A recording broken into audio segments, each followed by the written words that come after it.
Le bilan du premier trimestre est plutôt positif. Si les critères de nos clients ont évolué avec ces différentes périodes de confinement sur 2020 et le début de 2021, avec notamment un report vers les villes moyennes, un report vers les extérieurs des métropoles et un changement également sur des critères de recherche avec plus de calme, plus de nature, plus de verdure et plus de surface, on constate que les clients sont présents.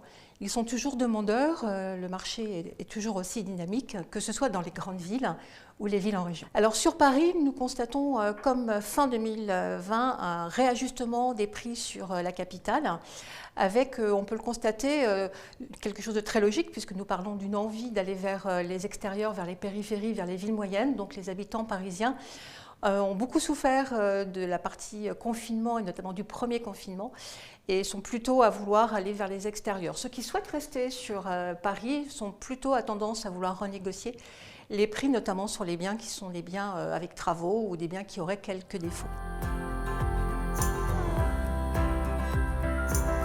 Alors, ce que l'on constate avec nos clients, c'est un vrai envie de maintien des projets. On l'a beaucoup dit et 2021 confirme cette tendance. Ils sont aujourd'hui habitués à vivre avec des outils, travailler à distance, consommer de l'immobilier à distance. Et nos agences sont entraînées à le faire depuis maintenant presque 18 mois. Donc c'est une vraie tendance qui s'installe et le marché de l'immobilier est dynamique parce que ces clients-là, on considère que l'immobilier fait partie des valeurs refuges de 2021.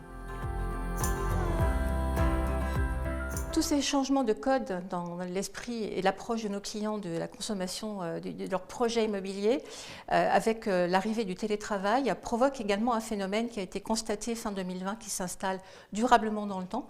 C'est la transformation de la résidence secondaire en birésidence.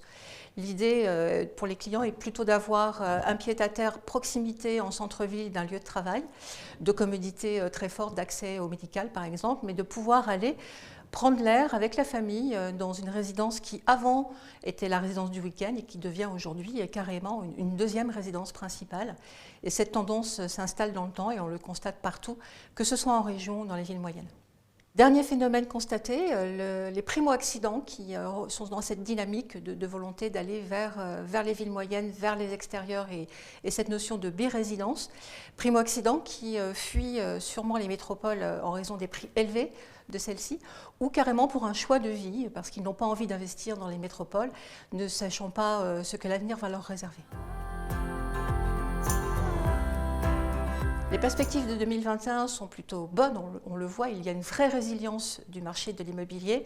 Malgré la modification des codes, nos clients sont toujours à considérer l'immobilier comme une valeur refuge et tiennent à mener leur parcours et leurs projets jusqu'au bout. Peut-être que la question se posera de la durée de vie de ce logement qui était plutôt de 5 à 7 ans sur les dernières années et on sent une tendance à vouloir changer de vie et changer de ville peut-être plus rapidement. La durée de vie dans un logement est étroitement liée au projet de vie global d'une personne, d'un couple. Et c'est vrai que cette période de mutation à laquelle aujourd'hui nous assistons va forcément amener nos clients à considérer autrement et avoir envie de modifications et de changements beaucoup plus rapidement. Et tous les codes et les modifications liées au télétravail, par exemple, s'installent dans la durée. On le voit, c'est très fort.